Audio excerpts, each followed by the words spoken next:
Isang magandang araw mga kaibigan! Narito na naman po si Shenshen TV na magbabahagi sa inyo tungkol sa kwento ng pag-ibig. Pero kung bago ka pa lamang sa aking YouTube channel, paki-like lang po ng ating video, paki-click na rin ang subscribe button at ganon din ang bell icon para lagi kayong updated sa mga paparating ko pang mga uploads. Chapter 3. Dahil nilamay ni Ivy ang mga trabahong iniuwi, natapos naman niya yon. Tinanghali siya ng gising pero masigla pa rin ang kanyang katawan nang magbangon at mag-shower. Ang totoo, hindi lang naman ang pagtatrabaho ang talagang inuuwi niya sa ancestral home nila. Gusto rin niyang makapag-unwind kahit na paano. Namimiss na niya ang pangangabayo sa maluwang nilang lupain. Oh, akala ko ba'y may tinatapos ka? Bakit mangangabayo ka pa? Wika ni Mayor San Jose nang makitang patungo sa kwadra si Ivy. Tinapos ko na ho, Papa. Gusto ko rin naman kasing makapag-ikot-ikot sa bukirin natin at makalanghap ng sariwang hangin. Ganun ba? Mataas ng araw Okay lang ho. Nag-sunblock naman ho ako eh. At saka pa, naka-long sleeve naman po ako at naka-sombrero naman. Sige ho, ipapaayos ko pa kay Mang Isko ang kabayo kong si Volta. Sige, ingat ka ha. Aalis na ako. May pasok kayo? Kahit na linggo pa? Wala naman. May dadalawin lang kaming depressed area sa dulo ng bayan. O sige na, umalis ka na at mag-iingat ka. Nagkaroon kasi ng malaking sunog doon kagabi, kaya magdadala kami ng mga relief good. Ganun ba? Sige ho pa, ingat na lang. Humalik na siya sa pisngi ng ama. Nang sumakay na ito sa bana itim, ay napabuntong hininga na lamang si Ivy. Mabuting tao ang kanyang ama. Damang-dama niya yon sa kanyang puso. Katunayan ay ang palagian nitong pagtulong sa mga kababayan nila kapag ganong may mga pangit na pangyayari. At kahit hindi ito alkalde noon, matulungin na talaga ang kanyang ama. Pero mula na maging politiko si Papa, pakiwari ko ay unti-unti na rin siyang kinakain ng sistema ng mga politikong may iniisip ang pagpapapogi point sa mga botante. Hi, I'm being unfair with him.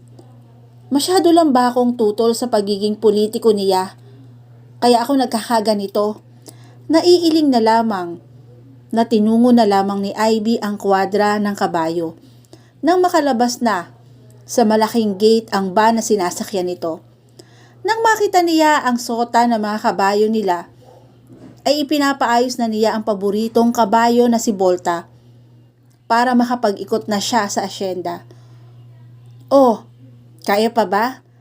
Natatawang tanong ni Nelo nang mailapag na ni Frankie sa likuran ng pick-up ang pang-10 kaing ng bagong aning mangga. Oo naman iinom lang ako sandali. Natatawa ring nagpahid ng pawi si Frankie. Baka naman gusto mong magpahinga. Nagmimerienda na si Mang Mando. Oo naman iinom lang ako sandali. Natatawa ring nagpahid ng pawi si Frankie. Baka naman gusto mong magpahinga. Nagmimerienda na si Mang Mando. Siguro naman hindi ka na masasabihang tatamad-tamad sa trabaho kung sila mismo ang nagpapahinga muna. Hindi, okay lang ako.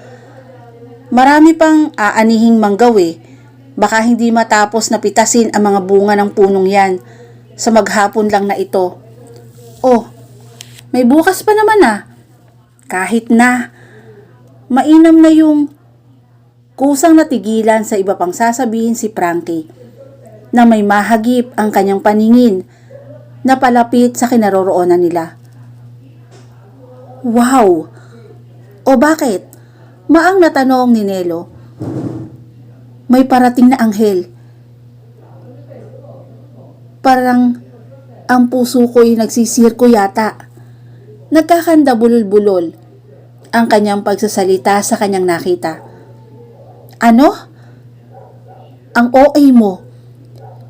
Pero ito naman ay natigilan ng mahagip ng tingin ang palapit na si Ivy, sakay ng matikas na kabayo. Wow! Ang swerte nga naman ano, pabulong pa na wika ng lalaki. At sa atin pa yata palapit talaga oh. Huwag kang maingay. Baka makahalata. Oo na. Pagkunway ngumiti si Nelo sa papalapit. Magandang umaga ho, senyorita. Magandang umaga naman ho. Nakigaya naman si Frankie. Pilit na iniiwas ang tingin sa mga mata nito. Magandang umaga naman. Pormal ang mukha ni Ivy na kay Nelo, mas nakatingin. Bagong tauhan ba siya sa asyenda? Bahagya pang nakataas ang kilay ng dalaga. Oho. Kahapon lang ho siya napasok. Ganun ba? Anong pangalan mo? Noon lang direktang tumingin si Ivy sa binata. Frankie ho. Maging siya man, ay napilitang tumingin sa mga mata ng dalaga. At sa sansaglit na pagtatama ng mga mata nila, pakiwari ni Frankie ay saglit din na huminto ang kanyang paghinga. My God! Mas maganda pala siya sa mahalapitan. Ang kinis ng muka. Ang ganda ng mga mata. At ang mga labi, oh. What a kissable lips. At sa pagkakataong yon, pakiwari ng binata ay parang ayaw na niyang alisin ang paningin sa mukha nito. Ni ayaw na nga yata niyang kumurap.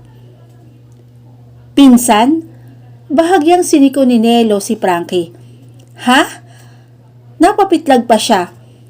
Ang sabi ni Senyorita Ivy, ayaw daw niya ng tauhan, natatamad-tamad. Napalunok si Frankie.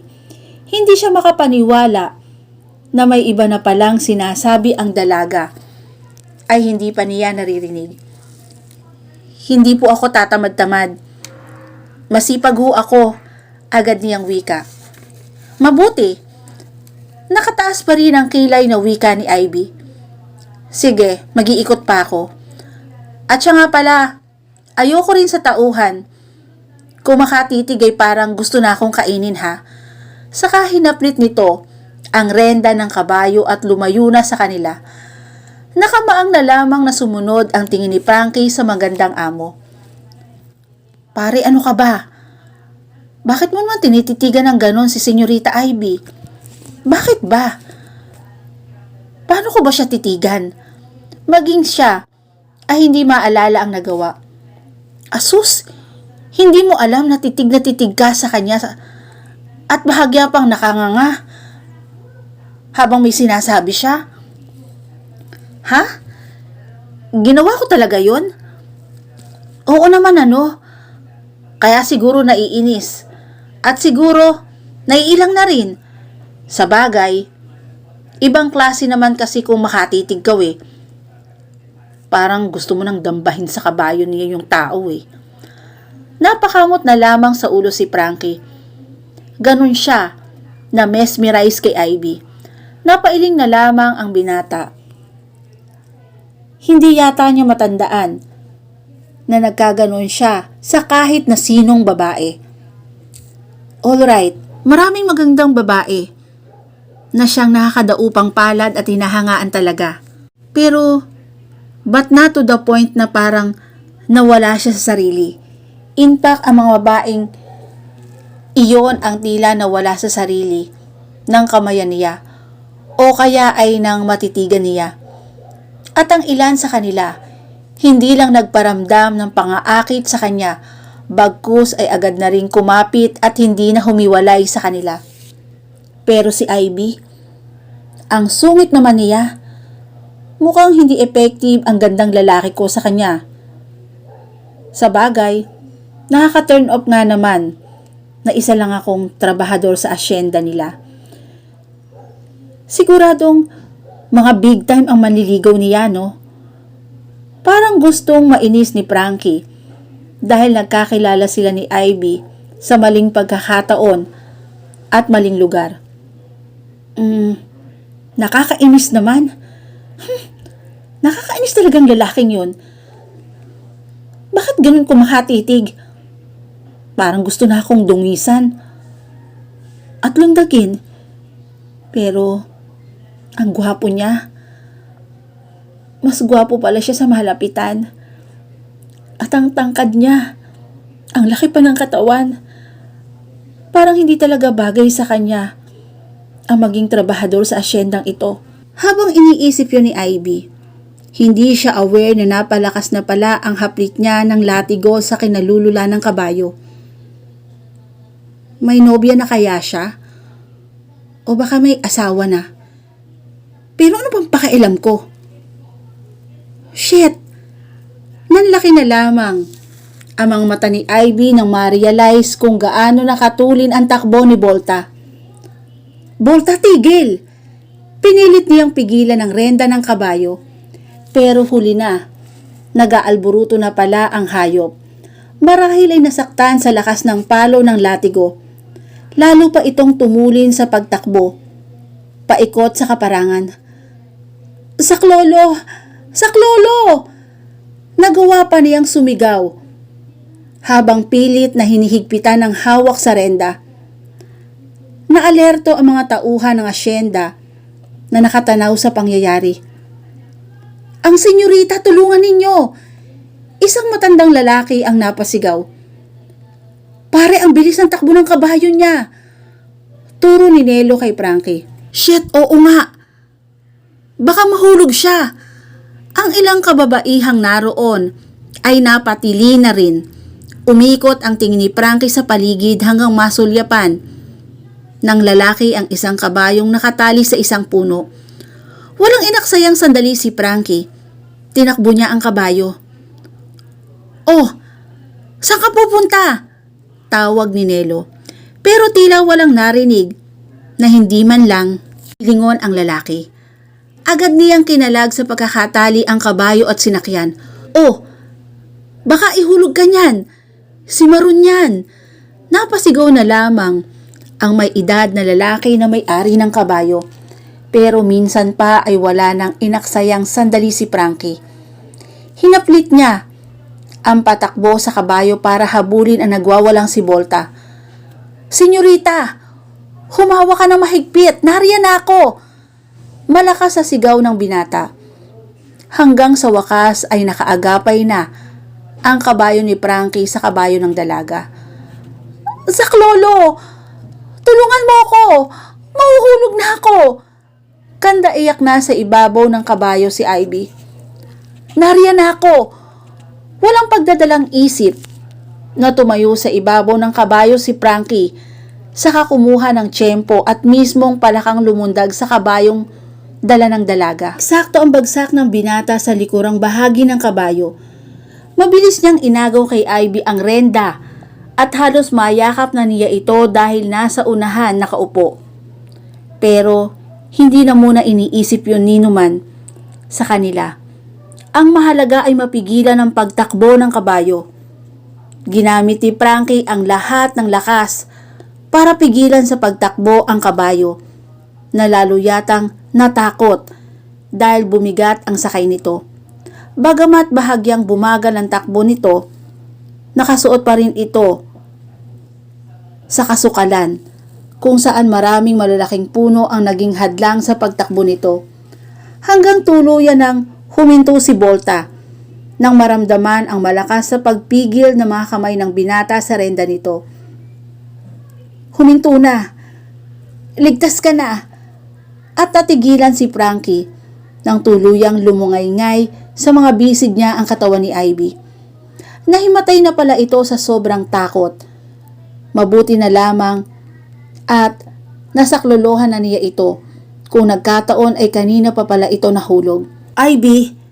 Senyorita Ivy! Nagagahol na ibinaba niya sa kabayo ang dalaga at isinandig sa katawan ng isang puno. Senyorita! Senyorita! Marahan niyang tinapik ang pisngi nito.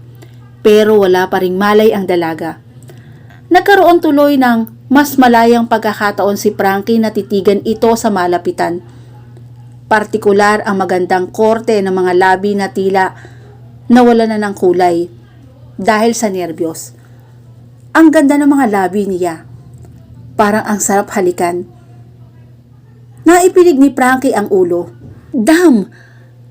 Anong klaseng tao ba naman ako at kung ano-ano ang naiisip ko tungkol sa kanya? Hindi pa nga sigurado kung anong nangyari sa kanya at nawala ng malay. Shit! Kailan pa ba ako naging parang manyakis na kagaya nito? Ivy, muli siyang tinapik sa pisngi ang dalaga. At dito na po natatapos ang chapter 3 ng aking kwento. Muli po, samahan niyo po akong muli sa susunod pang kabanata. Maraming salamat po and God bless all.